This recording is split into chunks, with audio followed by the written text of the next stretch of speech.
मैं मोबिन अंसारी क्लासेस से आज जो जीएस का हमारा पार्ट चल रहा था पॉलिटिकल साइंस, उसका हम नेक्स्ट पार्ट लेकर के आए हैं।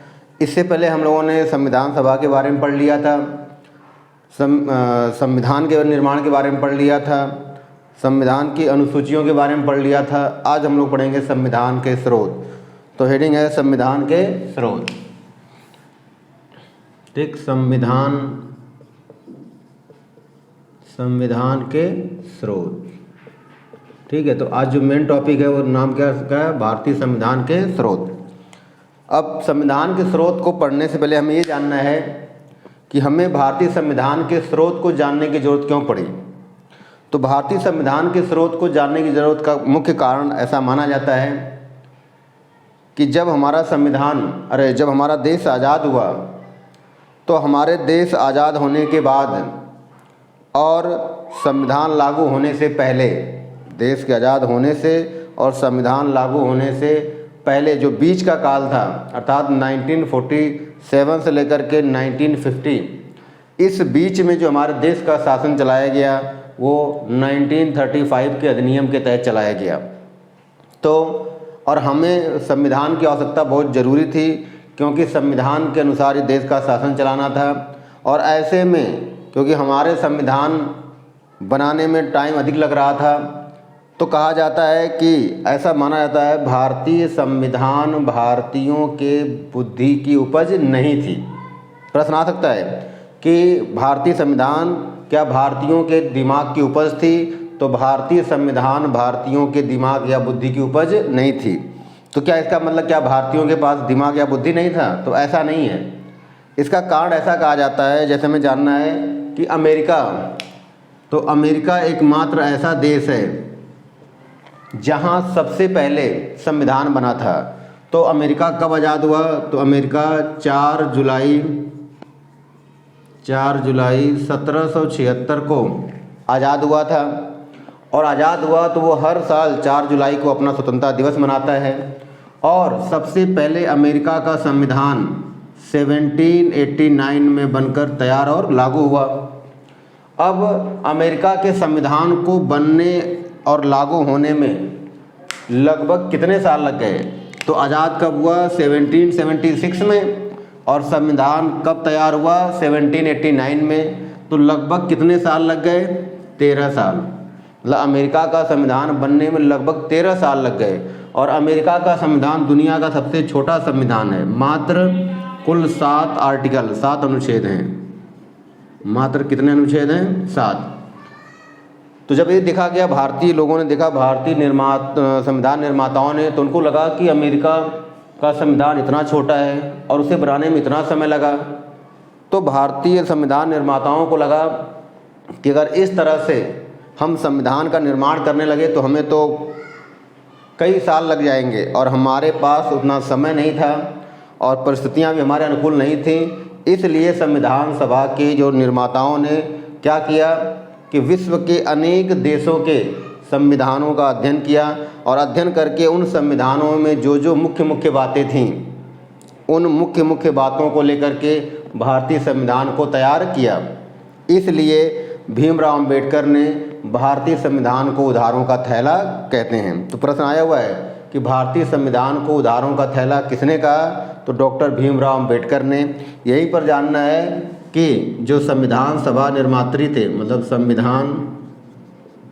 संविधान निर्माताओं ने, ठीक, संविधान निर्माताओं ने 60 देशों के संविधान का अध्ययन किया।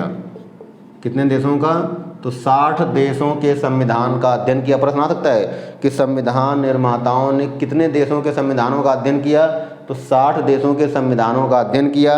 और उन 60 देशों में से कुछ देशों में जो मुख्य बातें थी उसी को लेकर के भारतीय संविधान का गठन किया। तो इसका मतलब प्रश्न आ सकता है कि भारतीय संविधान भारतीयों के बुद्धि की उपज नहीं थी। तो ये सही है। तो इसका मतलब कि अब प्रश्न आता है कि हमने किस देश से क्या क्या लिया, इसलिए संविधान के स्रोत को पढ़ना अनिवार्य है। समझ में आया? इसका मतलब कि संविधान का स्रोत हम क्यों पढ़ रहे हैं? अगर भारतीयों ने बनाया होता, सारी बातें यहीं से होती, तो हमें पढ़ने की जरूरत नहीं थी। लेकिन हमने कई देशों के संविधानों से कुछ मुख्य मुख्य बातें ली, इसीलिए संविधान स्रोत पढ़ना जरूरी है। अब इसमें भी जानना है कि भारतीय संविधान जिसमें कुल कितने अनुच्छेद हैं, तो 395। भारतीय संविधान में अनुच्छेदों की संख्या कितनी है, 395। अब इसमें जानना है कि इस 395 अनुच्छेदों में भारतीय संविधान का जो सबसे बड़ा स्रोत है, प्रश्न आ सकता है कि भारतीय संविधान का सबसे बड़ा स्रोत क्या है। ऑप्शन दे सकता है अमेरिका, ब्रिटेन, ऑस्ट्रेलिया, 1935 का अधिनियम, तो 1935 का भारत शासन अधिनियम। तो अब हमें जानना है कि 1935 का भारत शासन अधिनियम, तो जो 1935 का अधिनियम है, ठीक, 1935 का अधिनियम, इस अधिनियम से लगभग 250 अनुच्छेद भारतीय संविधान में लिए गए हैं। दोबारा सुनना है कि 1935 के अधिनियम से लगभग 250 अनुच्छेद भारतीय संविधान में लिए गए हैं, अर्थात लगभग भारतीय संविधान का 75% भाग, भारतीय संविधान का लगभग 75% भाग कहाँ से लिया गया है, तो 1935 के अधिनियम से। इसीलिए 1935 के अधिनियम को भारतीय संविधान की प्रतिलिपि कहा जाता है। ये क्वेश्चन पूछा गया है कि भारतीय संविधान की प्रतिलिपि, तो भारतीय संविधान की प्रतिलिपि किसे कहा जाता है, तो 1935 के अधिनियम को क्या कहा जाता है, भारतीय संविधान की प्रतिलिपि, भारतीय संविधान की प्रतिलिपि। ठीक, तो इस तरह से अब हमें रटने की जरूरत नहीं है, क्योंकि 1935 के अधिनियम से 250 से ज़्यादा अनुच्छेद लिए गए हैं। अब हमें इनको रटने की जरूरत नहीं है, बस ये जानना है कि भारतीय संविधान का लगभग 250 अनुच्छेद 1935 के अधिनियम से लिया गया है, और ये भारतीय संविधान का सबसे बड़ा स्रोत है, इसीलिए इसे भारतीय संविधान की प्रतिलिपि भी कहते हैं। तो ये तो हो गया 1935 के अधिनियम की बातें। अब हमें जानना है कि इसके अलावा अन्य किन किन देशों से क्या क्या लिया गया है, इसे जानना है। तो 1935 अधिनियम को पढ़ने के बाद हमें ये जानना है कि किन किन देशों से लिया गया है। तो सबसे प्रमुख जो देश है, पहला ब्रिटेन। ठीक है, तो पहला देश क्या है, ब्रिटेन। अब हमें ये पढ़ना है कि ब्रिटेन से क्या क्या लिया गया है। तो हेडिंग है ब्रिटेन। ठीक, ब्रिटेन। ठीक, अब ब्रिटेन से हमें जानना है कि ब्रिटेन के संविधान से, अच्छा, ब्रिटेन का संविधान क्या है, अलिखित संविधान है। तो ब्रिटेन के संविधान से हम क्या क्या बातें लिए हैं। तो सबसे पहला नंबर 1, संसदीय शासन प्रणाली, संसदीय शासन प्रणाली। ठीक है, संसदीय शासन प्रणाली। अब प्रश्न आता है संसदीय शासन प्रणाली क्या है। तो संसद द्वारा बनाए गए नियम कानूनों के द्वारा जो शासन चलाया जाता है उसे संसदीय शासन प्रणाली कहते हैं। यहीं पर एक बात ध्यान रखना है, एक होता है संघात्मक शासन प्रणाली। तो संघात्मक अलग है और संसदीय प्रणाली अलग है। तो संसदीय शासन प्रणाली कहाँ से ली गई है, ब्रिटेन से, और संघात्मक प्रणाली पूछे तो कनाडा से। अभी हम लोग पढ़ेंगे। ठीक है, तो पहला पॉइंट हो गया संसदीय शासन प्रणाली किस देश से ली गई, तो ब्रिटेन से। दूसरा बताना है विधि निर्माण की प्रक्रिया। ठीक, विधि या कानून निर्माण की प्रक्रिया, कानून निर्माण की प्रक्रिया। ठीक, तो दूसरा पॉइंट है क्या कि कानून निर्माण की प्रक्रिया हमने कहाँ से ली, तो कानून निर्माण की प्रक्रिया हमने ब्रिटेन से ली। तीसरा जानना है एकल नागरिकता, एकल नागरिकता। ठीक, एकल नागरिकता अर्थात हमने एकल नागरिकता भी कहाँ से लिया है, ब्रिटेन से लिया है। जैसे हम पढ़ते हैं कि अमेरिका में दोहरी नागरिकता है, लेकिन भारत में क्या है, एकहरी या एकल नागरिकता है। लेकिन यहाँ पर थोड़ा जानना होगा कि 5 अगस्त 2019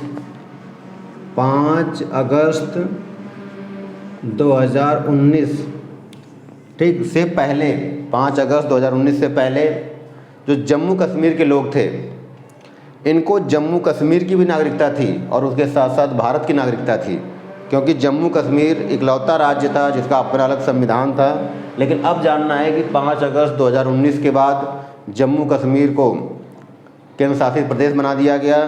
तो अब बताना है कि पूरे देश में एकल नागरिकता का प्रावधान है, जो हमने कहाँ से लिया है, ब्रिटेन से। अब इसके बाद बताना है विधि के समक्ष समानता, विधि के समक्ष समानता, ठीक, विधि के समक्ष समानता। विधि मतलब कानून, अर्थात कानून के सामने या कानून की नज़र में सब लोग क्या हैं, एक बराबर हैं। अर्थात कानून, कोई ऐसा नियम कानून नहीं बनाएगा जिससे कि लोगों में भेदभाव हो। यहीं पे दो बातें याद रखना है कि विधि के समक्ष समानता तो ब्रिटेन से लिया गया है, लेकिन विधि के समक्ष संरक्षण अमेरिका के संविधान से लिया गया है। और दोनों क्वेश्चन पूछा जाता है कि विधि के समक्ष समानता किस देश से लिया गया है, तो ब्रिटेन से लिया गया है। विधि के समक्ष संरक्षण किस से लिया गया है, तो अमेरिका से। अभी हम उसको पढ़ेंगे, ठीक। इसके बाद नहीं भी जानना है, नेक्स्ट पॉइंट है कि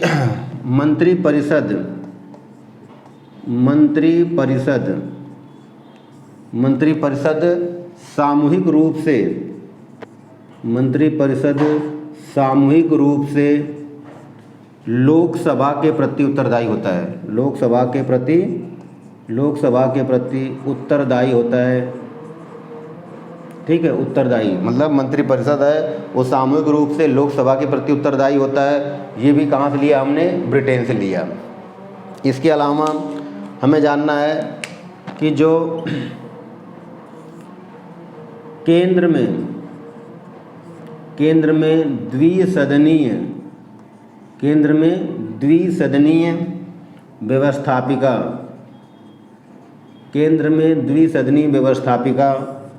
जो केंद्र में द्विसदनीय व्यवस्थापिका है, लोकसभा और राज्यसभा, ये कहाँ से लिया गया है, तो ये भी ब्रिटेन से। लेकिन यहीं पर एक क्वेश्चन और आ सकता है कि केंद्र द्विसदनीय व्यवस्थापिका, इसका उल्लेख सबसे पहले किस अधिनियम में है। दोबारा सुनना है कि केंद्र द्विसदनीय व्यवस्थापिका मतलब केंद्र में 2 सदन होगा, ये व्यवस्था कहाँ से, सबसे पहले इसका उल्लेख किस अधिनियम में है, तो इसका उल्लेख सबसे पहले 1919 के अधिनियम में है, ठीक, 1919 के अधिनियम में।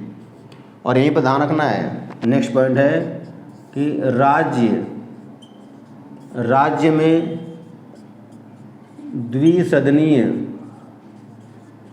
में द्विसदनीय व्यवस्थापिका, राज्य में देखना है कि कुछ राज्यों में क्या होता है, विधानसभा और विधान परिषद। तो राज्य में द्विसदनीय व्यवस्थापिका ये भी हमने कहाँ से लिया, ब्रिटेन से। लेकिन प्रश्न आ सकता है कि सबसे पहले राज्य में द्विसदनीय व्यवस्थापिका होगी, इस बात का उल्लेख किस अधिनियम में है, तो इस बात का उल्लेख भारतीय अधिनियम 1935 के अधिनियम में है, ठीक। दोबारा एक बार सुनना है कि केंद्र में द्विसदनीय व्यवस्थापिका होगी, इसका उल्लेख तो मतलब भारतीय जो अधिनियम है 1919 में है। लेकिन राज्य में द्विसदनीय व्यवस्थापिका होगी, इसका उल्लेख पहली बार कहाँ था, तो 1935 के अधिनियम में। यहीं पर हमें जानना है कुछ बातें और कि राष्ट्रपति की जो संवैधानिक स्थिति है, राष्ट्रपति की संवैधानिक स्थिति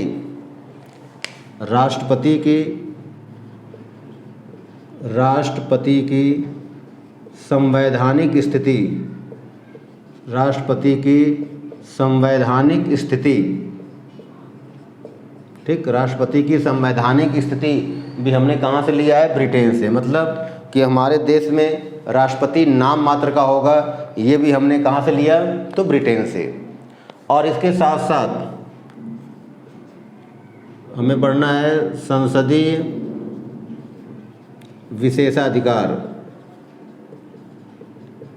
ठीक, विशेषाधिकार अर्थात जो संसद सदस्यों को विशेष अधिकार प्राप्त है। जैसे जिस समय कार्यवाही सदन की चल रही है उस समय उन्हें हम गिरफ्तार नहीं कर सकते, यदि गिरफ्तार करेंगे तो अध्यक्ष की अनुमति से कर सकते हैं। तो जो संसदीय विशेषाधिकार है अर्थात संसद के सदस्यों को जो विशेष अधिकार है, ये भी हमने कहाँ से लिया है, ब्रिटेन से। तो इस तरह से ब्रिटेन से अनेक महत्वपूर्ण बातें भारतीय संविधान में शामिल की गई हैं।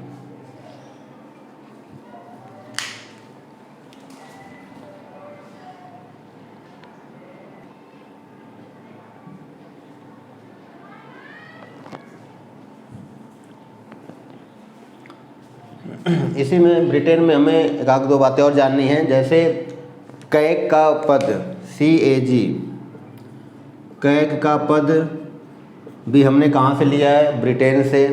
और कलेक्टर का पद भी हमने कहाँ से लिया है? ब्रिटेन से। तो इसका मतलब कि कैग का पद तो हमने ब्रिटेन से लिया, लेकिन इसकी पहली बार उल्लेख या पहली बार इस पोस्ट का गठन किसके काल में हुआ था? तो 1860 में लॉर्ड कैनिंग के काल में हुआ था, लॉर्ड कैनिंग के। इसका मतलब कि प्रश्न आ जाए CAG का पद, कैग का पद कहाँ से लिया गया? तो ब्रिटेन से। और कलेक्टर का पद कहाँ से लिया गया? ये भी ब्रिटेन से। और ये क्वेश्चन तो अभी हाल ही में पूछा गया था कि कलेक्टर का पद कहाँ से लिया गया है। तो इस तरह से इंग्लैंड के संविधान या ब्रिटेन के संविधान से ये मुख्य बातें ली गई हैं। हमें कोशिश करना है इनको अच्छे से समझ लेना है, ताकि कोई भी क्वेश्चन इससे जब आए स्रोत से तो वो हमारा गलत ना हो। और स्रोत से एक दो क्वेश्चन आते ही आते हैं, इसलिए हमें इनको अच्छे से पढ़ना है।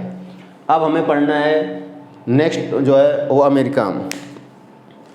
नेक्स्ट क्या है टॉपिक, मतलब नेक्स्ट स्रोत क्या है? अमेरिका। अब अमेरिका से क्या क्या लिया गया है हमें वो पढ़ना है। तो अमेरिका के बारे में जानना है कि अमेरिका से क्या क्या लिया गया है। ठीक, अमेरिका। तो सबसे पहला पॉइंट अमेरिका से जो सबको पता है कि अमेरिका से क्या लिया गया है? मौलिक अधिकार। अमेरिका से क्या लिया गया है? मौलिक अधिकार। ठीक, ये तो सबको लगभग याद है कि अमेरिका से क्या लिया गया है? मौलिक अधिकार। उसके बाद दूसरा जो सबसे इम्पोर्टेंट पॉइंट है, उपराष्ट्रपति का पद। उपराष्ट्रपति का पद, तो उपराष्ट्रपति का पद भी कहाँ से लिया गया है? अमेरिका से। और प्रस्तावना में जो लिखा है हम भारत के लोग, तो हम लोग, जैसे वहाँ पे लिखा है कि हम अमेरिका के लोग, हमारे यहाँ क्या लिखा है? हम भारत के लोग। तो प्रस्तावना का जो हम भारत के लोग, तो हम लोग किस देश के संविधान से लिया गया है? तो वो अमेरिका से। तो याद रखना है कि हम लोग कहाँ से लिया गया है? अमेरिका से। यहीं पे जानना है न्यायिक पुनरावलोकन। न्यायिक पुनरावलोकन, ठीक है। तो जानना है कि न्यायिक पुनरावलोकन कहाँ से लिया गया है? अमेरिका के संविधान से। तो पहले हमें ये जानना है कि न्यायिक पुनरावलोकन क्या है, उसकी परिभाषा क्या है, उसका उल्लेख भारतीय संविधान के किस अनुच्छेद में है। तो सबसे पहले जानना है कि न्यायिक पुनरावलोकन, इसकी दो परिभाषाएं हैं। जैसा हमें पता है कि सरकार के 3 अंग हैं, कार्यपालिका, व्यवस्थापिका और न्यायपालिका।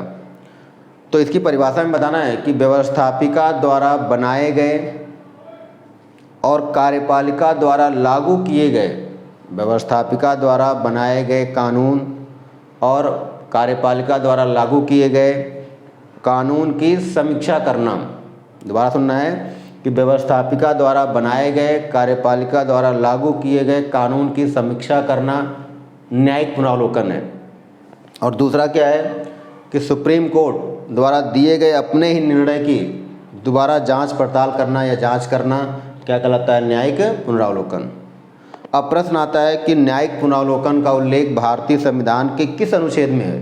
क्वेश्चन है कि न्यायिक पुनरावलोकन का उल्लेख भारतीय संविधान के किस अनुच्छेद में है?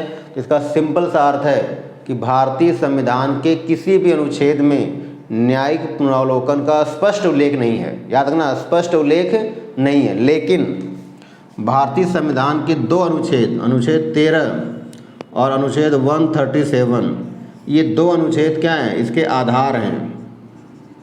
भारतीय संविधान का अनुच्छेद 13 और अनुच्छेद 137 क्या है? न्यायिक पुनरावलोकन का आधार है। अर्थात इसी को आधार मान करके सुप्रीम कोर्ट इसकी व्याख्या करता है। इसे 13 में कहा गया है कि अगर व्यवस्थापिका कोई कानून बना देता है और उससे जो मौलिक ढांचा वो नष्ट हो रहा हो, तो न्यायपालिका उसको क्या कर सकती है? उसकी समीक्षा कर सकती है। तो फिलहाल हमें जानना है कि न्यायिक पुनरावलोकन का उल्लेख भारतीय संविधान में स्पष्ट रूप से नहीं किया गया है, बल्कि इसका आधार कौन सा अनुच्छेद है? तो अनुच्छेद 13 और अनुच्छेद 137। तो इस तरह से हमने पढ़ लिया न्यायिक पुनरावलोकन, और हमने क्या पढ़ लिया? हम भारत के लोग। इसके साथ साथ हमें कुछ अन्य बातें जानना है, ठीक है। जैसे नेक्स्ट पार्ट में जानना है कि विधि के समक्ष संरक्षण, जैसा अभी हमने बताया था क्या, कि विधि के समक्ष संरक्षण, विधि के समक्ष संरक्षण। अब प्रश्न आता है ये क्या है, तो विधि के समक्ष संरक्षण की मतलब कहा जाता है कि विधि मतलब कानून, संरक्षण मतलब कुछ लोगों को संरक्षण प्रदान कर सकती है, मतलब कानून बना करके लोगों को संरक्षण प्रदान किया जा सकता है, जैसे राष्ट्रपति के लिए, संसद के सदस्यों के लिए। तो इसका मतलब यही है कि कानून बना करके कुछ लोगों को संरक्षण दिया जा सकता है। ठीक, याद रखना संरक्षण। और जबकि हमने कहा था संविधान विधि के समक्ष समानता, वो कहाँ से लिया गया, इंग्लैंड से या ब्रिटेन से। नेक्स्ट पॉइंट बताना है स्वतंत्र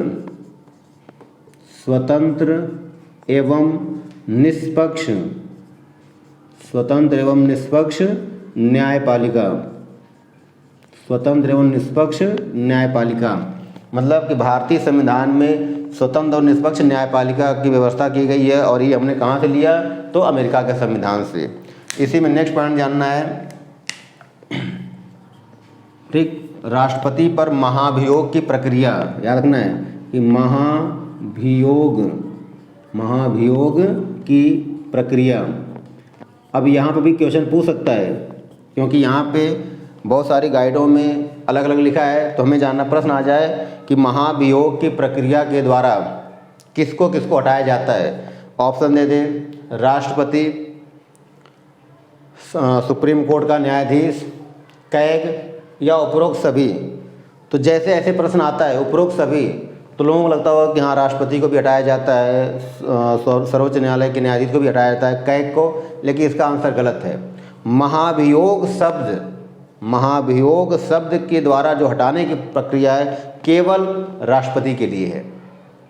बाकी लोगों को महाभियोग जैसी प्रक्रिया है, महाभियोग की प्रक्रिया नहीं, महाभियोग के जैसी प्रक्रिया अपनाई जाती है। अर्थात जो महाभियोग में जो प्रोसेस होता है वो प्रोसेस अन्य लोगों को हटाने में किया जाता है। तो कभी भी प्रश्न आ जाए कि महाभियोग की प्रक्रिया के द्वारा किसको हटाया जाता है, तो एकमात्र आंसर केवल और केवल राष्ट्रपति। कई गाइडों में गलत लिखा है, तो हमें इससे बचना है और कोशिश यही करना है कि हम जो पढ़ें सही पढ़ें।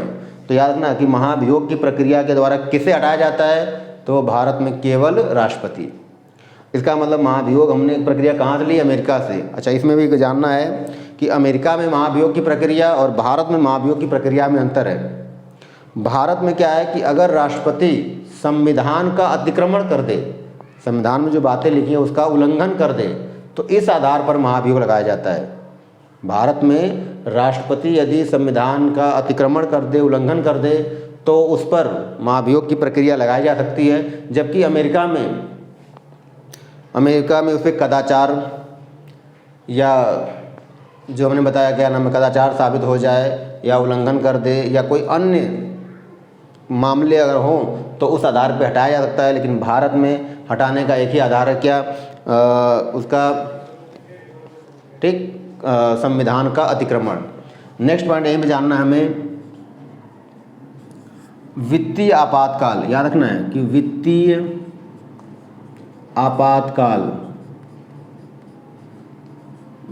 आपातकाल किस देश से लिया गया है, तो अमेरिका। ये क्वेश्चन अभी तक पूछा नहीं गया है, क्योंकि अभी तक जितने ज़्यादातर पेपरों में क्या पूछा गया है कि आपातकाल किस देश से लिया गया या आपात उपबंध किस देश से लिया गया, जर्मनी से। लेकिन हमें जानना है कि वित्तीय आपातकाल, तो याद रखना कि अगर प्रश्न आ जाए आपातकाल, तो आपातकाल आते ही लोग क्या करते हैं, जर्मनी लगाते हैं। लेकिन याद रखना है कि वित्तीय आपातकाल किस देश के संविधान से लिया गया है, तो वित्तीय आपातकाल किस देश के संविधान से लिया गया है, तो मूल रूप से अमेरिका के संविधान से लिया गया है।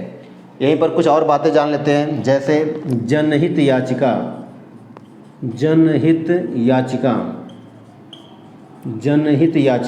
प्रश्न आएगा कि जनहित याचिका हमने किस देश के संविधान से लिया है, तो अमेरिका से। और यही प्रश्न आ चुका है कि जनहित याचिका की शुरुआत भारत में किसके द्वारा की गई, तो जनहित याचिका की शुरुआत P.N. भगवती के द्वारा की गई, P.N. भगवती। ठीक है, तो प्रश्न आएगा कि जनहित याचिका किस देश से लिया गया, तो अमेरिका के संविधान से लिया गया। जनहित याचिका भारत में किसने शुरू किया, P.N. भगवती ने किया। प्रश्न आया जनहित याचिका क्या है, तो जनहित, लोगों के हित के लिए की गई याचिका, लोगों के हित के लिए की गई याचिका। अर्थात अगर कोई व्यक्ति गरीब है और न्यायालय जाने में सक्षम नहीं है और उसके अधिकारों को छीना जा रहा है, तो उसकी तरफ से कोई अन्य व्यक्ति पत्र के माध्यम से, मीडिया के माध्यम से या किसी अन्य माध्यम से सुप्रीम कोर्ट तक सूचना पहुंचा दे कि व्यक्ति के अधिकारों को छीना गया है, तो सुप्रीम कोर्ट उसी को आधार मानकर, सुप्रीम कोर्ट, हाई कोर्ट जो भी हो, उसी को आधार मानकर उस व्यक्ति के अधिकार को दिलाती है। इसे कहते हैं जनहित याचिका। इसी में हम नेक्स्ट पॉइंट जानना है कि नेक्स्ट है कि राष्ट्रपति तीनों सेनाओं का सर्वोच्च सेनापति होता है। राष्ट्रपति, ठीक, राष्ट्रपति तीनों सेनाओं का सर्वोच्च सेनापति होता है। ठीक, तीनों सेनाओं का सर्वोच्च सेनापति होता है। ठीक है, राष्ट्रपति तीनों सेनाओं का सर्वोच्च सेनापति होता है। ये भी हमने किस देश से लिया? तो अमेरिका से। इस तरह से देखा जाए तो अनेक महत्वपूर्ण बातें जो हमने अमेरिका के संविधान से ली है। अब नेक्स्ट हम लोग पॉइंट पढ़ेंगे आयरलैंड से। नेक्स्ट क्या पढ़ना है? आयरलैंड। तो हमने दो देश पढ़ लिया, एक ब्रिटेन और एक अमेरिका। अब हमें पढ़ना है क्या? आयरलैंड के संविधान से क्या क्या लिया गया है। तो हमें जानना है कि आयरलैंड के संविधान से क्या क्या लिया गया है। आयरलैंड, ठीक, आयरलैंड के संविधान से जैसा सबको पता है कि राज्य के नीति निर्देशक तत्व, पहला पॉइंट क्या है? राज्य के नीति निर्देशक तत्व। ठीक है, ये क्वेश्चन तो कई बार पूछा गया है कि राज्य के नीति निर्देशक तत्व किस देश से लिया गया है, तो आयरलैंड से लिया गया है। लेकिन जो दूसरा सबसे इम्पोर्टेंट पॉइंट है हमें जानना है क्या, कि राज्यसभा में राष्ट्रपति द्वारा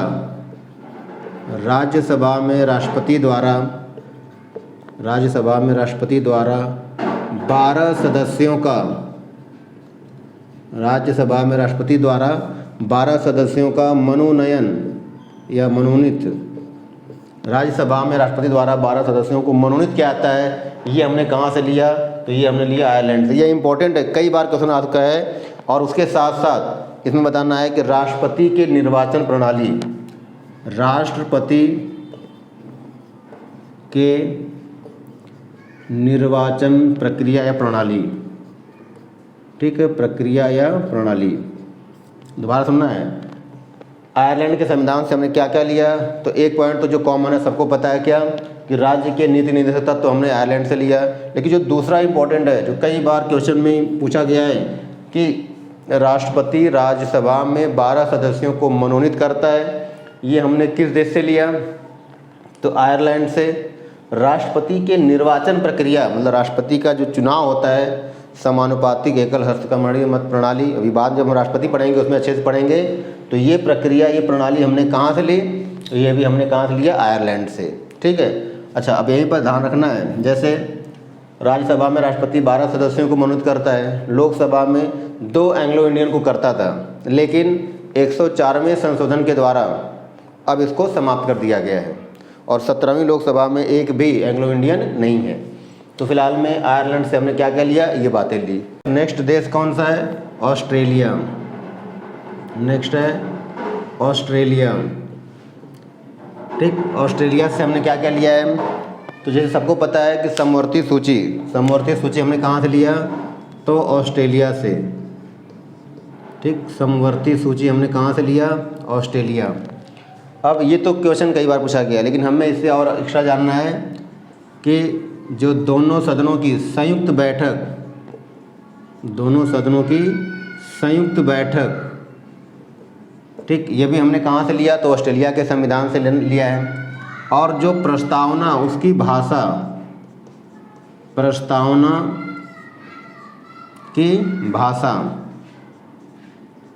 ठीक है, दोबारा सुनना है कि प्रस्तावना की भाषा हमने किस देश से ली? तो ये भी हमने ऑस्ट्रेलिया से लिया है। दोबारा एक बार जानना है कि समवर्ती सूची हमने ऑस्ट्रेलिया से ली, संयुक्त बैठक कहाँ से लिया? तो ये भी ऑस्ट्रेलिया से। प्रस्तावना की भाषा भी हमने कहाँ से ली? ऑस्ट्रेलिया से। साथ ही साथ केंद्र राज्य संबंध राज्य संबंध, अर्थात केंद्र राज्य संबंध भी हमने कहाँ से लिया? ऑस्ट्रेलिया से। केंद्र राज्य संबंध का मतलब कि केंद्र और राज्य में जो शक्तियों का बंटवारा होता है वो हमने कहाँ से लिया? ऑस्ट्रेलिया से। तो इस तरह आज हम लोगों ने क्या क्या पढ़ लिया? एक तो 1935 का अधिनियम, उसके बाद ब्रिटेन से क्या क्या लिया, अमेरिका से हमने क्या क्या संविधान में लिया, आयरलैंड से क्या लिया और ऑस्ट्रेलिया से। अब इसके बाद जो भी कुछ और देश बचे हैं ये हम लोग नेक्स्ट पार्ट में पढ़ेंगे। और यदि यह वीडियो आपको पसंद हो तो लाइक करें, शेयर करें, सब्सक्राइब करें और ज़्यादा से ज़्यादा आप अपने दोस्तों में शेयर करें। और मैं देखता हूँ कि व्यूज़ तो ज़्यादा जाता है लेकिन लाइक कम होता है, तो आप लोगों से यही कहूँगा कि आप लाइक के साथ लाइक ज़रूर करें, शेयर करें, ताकि मेरा मनोबल और बढ़े, मैं और मेहनत करके अच्छी अच्छी वीडियो बना सकूँ। Thank you.